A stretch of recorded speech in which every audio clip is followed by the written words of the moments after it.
Hi, I'm Jessica Lombard, proud superintendent of Huntley 158.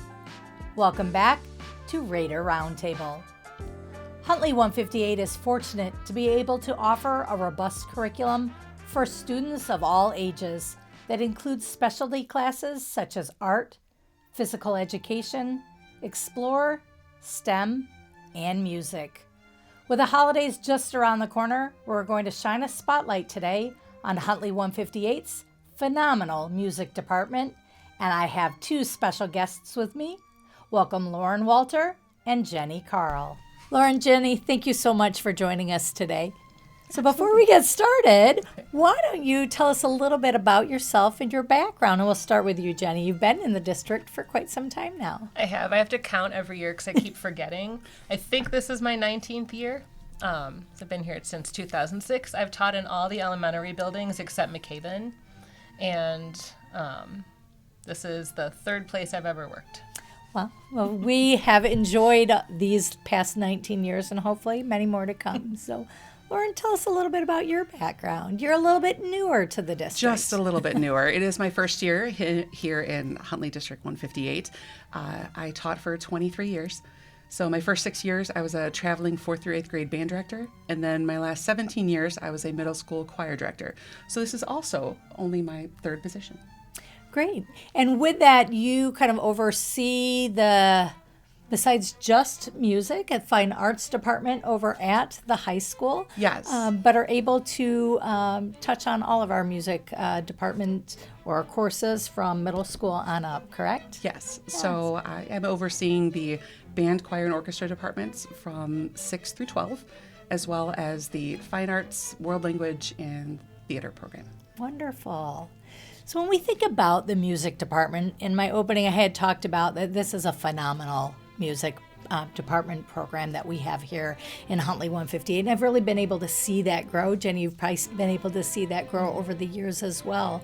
Can you tell us a little bit about what does music look like at the elementary, middle, and high school level, both with music courses as well as some of the additional programs that they can take? And we'll start with you, Jenny, at elementary. Okay, so elementary starts in kindergarten. We have general music, kindergarten through 5th grades. We're really lucky because the kids get 3 classes a week of just music instruction. And it's the foundations of musicianship. We sing, we play instruments, we dance, we move, we create music. We perform, 2nd grade and 4th grade perform. And there are other little opportunities like kindergarten does caroling in some of our buildings. And that's what every single student gets. K through 6, everybody.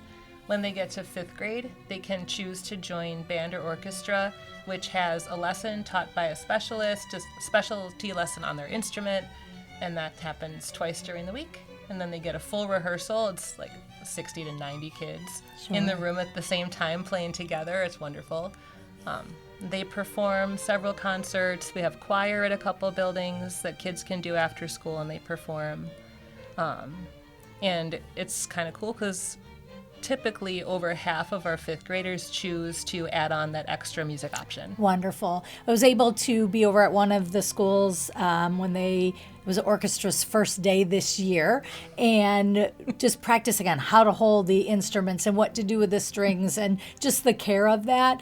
And there was a little excitement and fear all in the same moment. But to be able to see that over the course of the year as they practice and those small groups as well as all together as a band or an orchestra or as a choir, the end of the year is phenomenal just to see that growth. And that's just in 1 year.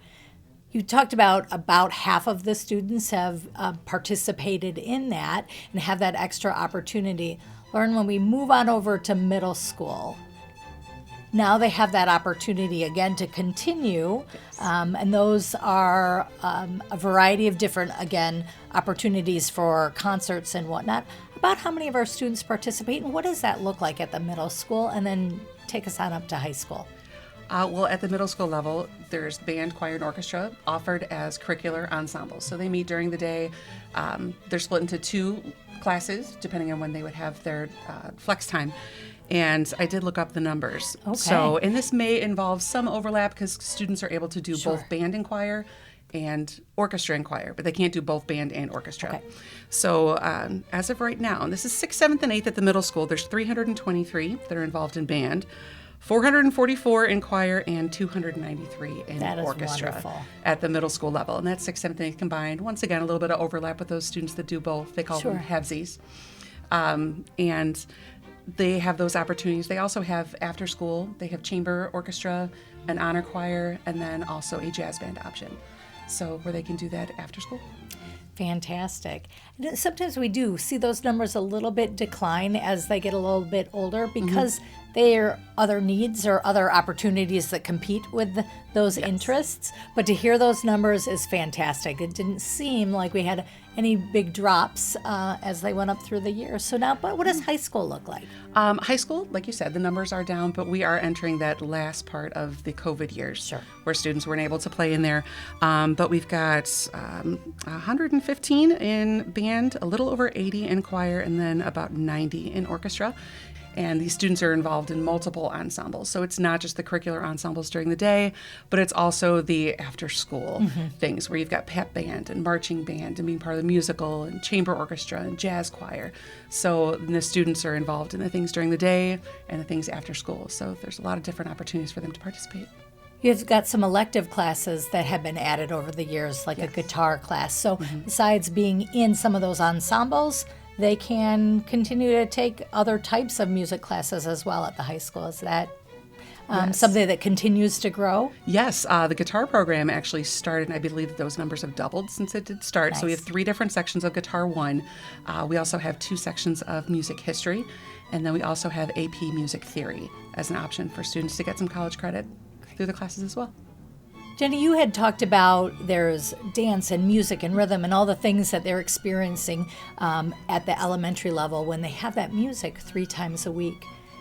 Music also builds so many other characteristics in individuals.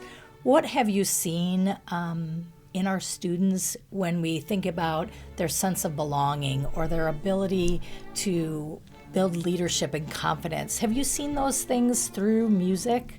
It's funny that you use the word belonging, because I was thinking about that today. We recently had a concert at Martin, our 4th grade concert, and then kids always write reflections afterwards. They answer questions, we watch the video.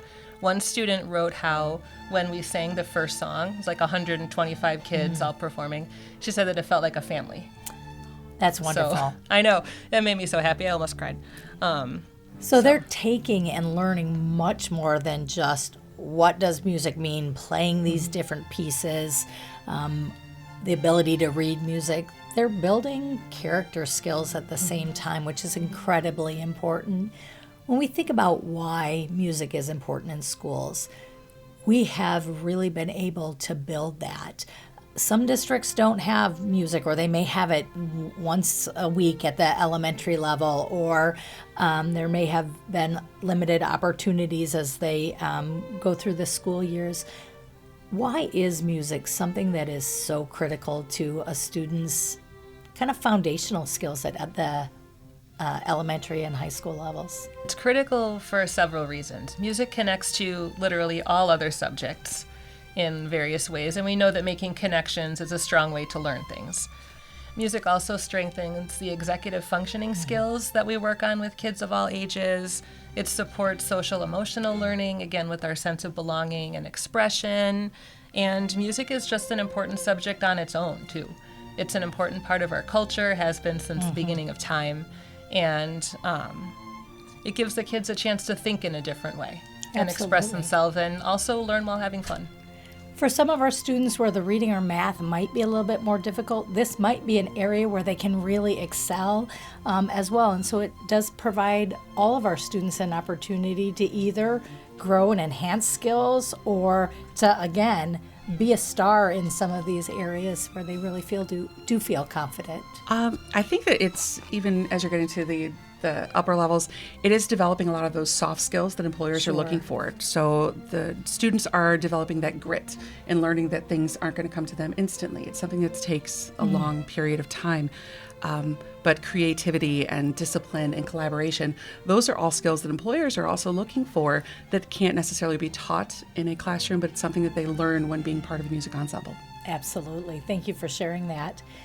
When we think about both of you've been in music for a number of years, how has it changed? Has technology or AI, has any of that changed the way that we can teach music?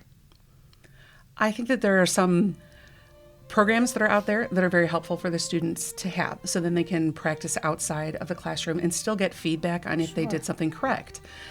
We have a program that we use within the district that's called Make Music, and they start using that in 5th grade and all the way through 12th grade in different levels, obviously, but that's one of the ways that we've been able to incorporate the growth in technology to benefit the students when they're in the music classroom. Jenny, again, you've been in our district here for a number of years, and when you think about music from kindergarten all the way up through high school, there's a smaller number of teachers in our music department, but they're so collaborative.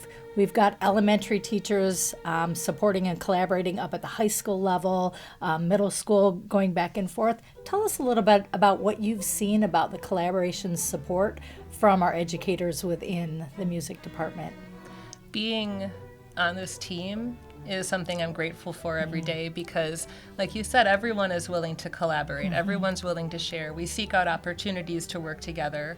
Our middle and some, maybe not high school because you guys are so busy, but our middle school teachers come down to the elementary school band and orchestra rehearsals and help out sometimes, or they'll come and help recruit, or when we're trying out instruments. The elementary team works together, and we want to also help send the kids into their ensembles and make sure that they're prepared. It's very fun to help them pick instruments, but no one in our team is an island, which is great. You see that passion and excitement for the craft of music and supporting one another as colleagues, and it's been a joy to watch over the years with that as well. When we think about putting on a concert, a performance, it could be, again, caroling, in the vestibule at the elementary schools, or again, a marching band performance.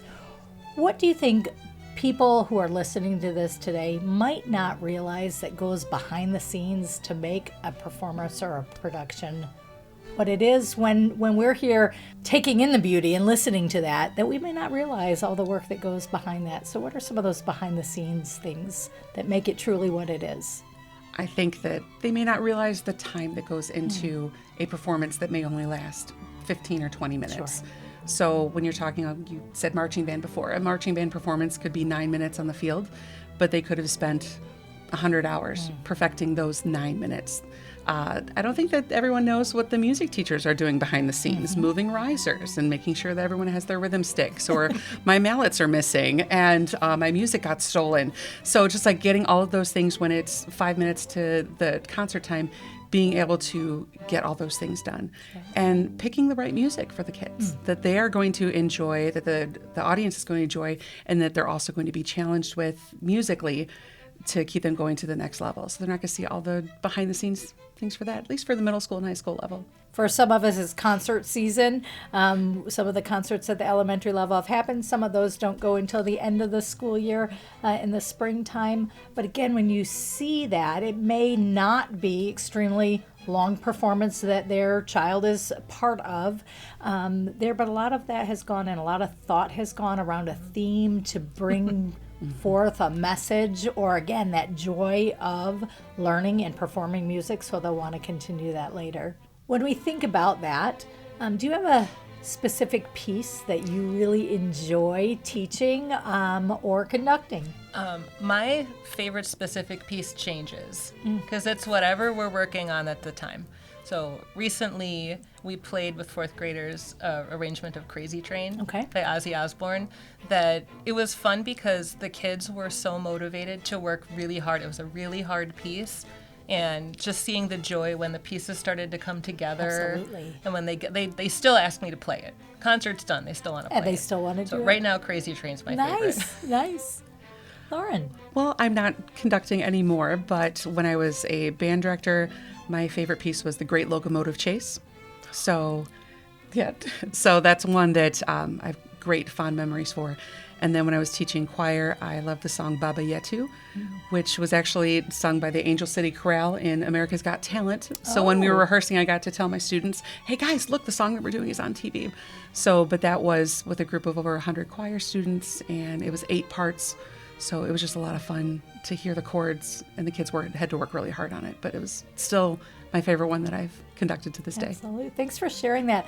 I wanted to throw that question in there because we can see the excitement of our music educators when we go in and out of classrooms all the time.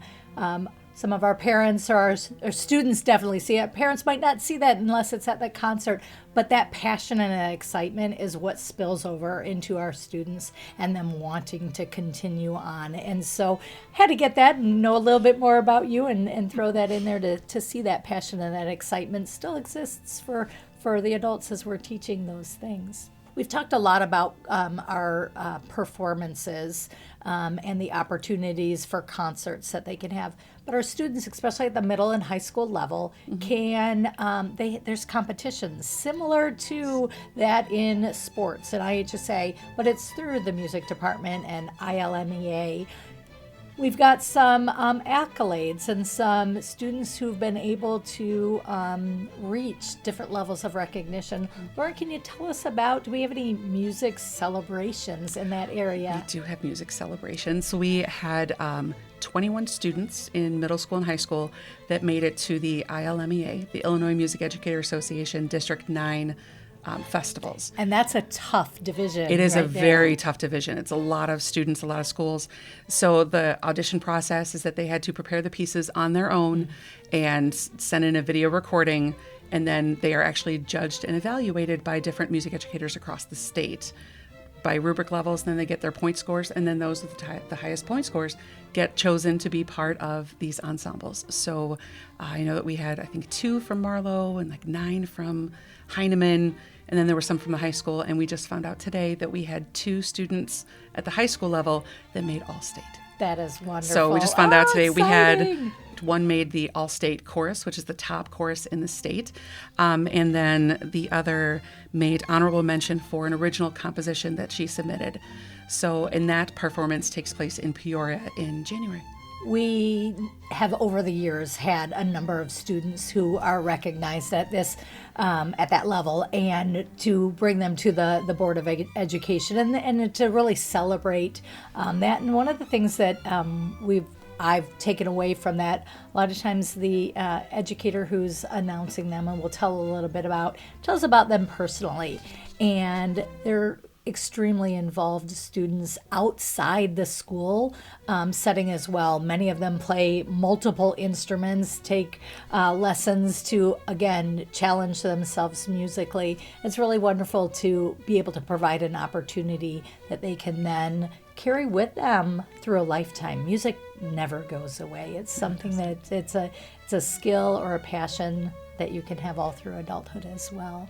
What is something you're most proud of when you think about your role as an educator in this department or just in general with the Huntley 158 Music Department? Well, I am proud of the students who have really owned their progress as they've gone through. I'm proud of the teachers that have shown that there's importance in music beyond just what's on the page. All these other skills and family atmosphere that you get for being part of it. I'm proud of the parents for supporting it, because it's a very big difference from that first orchestra sound that you heard at the beginning versus when they had their last orchestra concert when they're graduating. And then I'm proud of the district for supporting the growth in our music programs and all the students from kindergarten and even pre-K music all the way through 12th grade. Fantastic. Jenny, you could pull from a variety of years, but what are you most proud of? I'm going to share one from my own experience and then one from the 5th grade band and orchestra experience. Great. I'm proud of my team. Year after year, just collaborating together, and the joy shows in the students in class. And for my band and orchestra one, we are proud of our 5th graders for how much progress they make in 1 year, for all the obstacles they have to overcome to learn that brand new skill. They get to a point at the end of the year where they're going to be able to perform a piece that was commissioned. The band students are commissioned by a local composer, which is not easy to do with 1 year of instrument experience. That's So we're wonderful. very much looking forward to hearing that. Thanks for sharing that. What do you hope our student musicians will take away from their experiences of participating in the Huntley music program? I have 3 things. Okay. I hope they have a love of music they can carry throughout their lives. I hope they have a belief that they themselves are musicians and music isn't just something that happens around them. And I hope that they have a sense of community that was built through their experiences making music. Thank you for sharing that. Lauren. I want them to feel a sense of accomplishment, that they learned something unique that not everyone has even tried. I want them to experience the struggle and reward of having to practice something and get that accomplishment to make it more beautiful. It's going to help them through real life challenges moving forward. And I want them to have the lifelong friends that they're going to make in music classes. Share a bond through those experiences and music trips and things like that, through the classes and the extracurriculars well beyond high school. Jenny, when you just talked a moment ago about your team, and when I think about that team, it can be at one school, but I think about the full music team here in Huntley.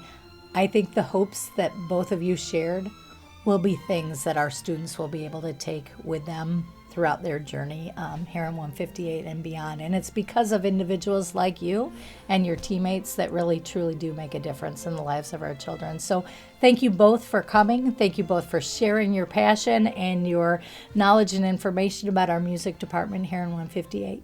Thank you. Thanks for having us. Thank you, Lauren and Jenny, for joining us today.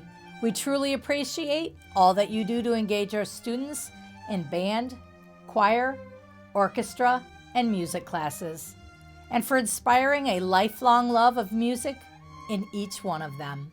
For this week's fun fact, the background music you heard during this episode was provided by the HHS Orchestra. We'd also like to leave you today with a special highlight video of various music concerts from across the district.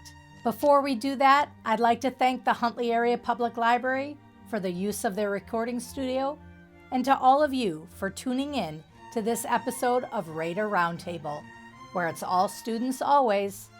Happy holidays, Huntley!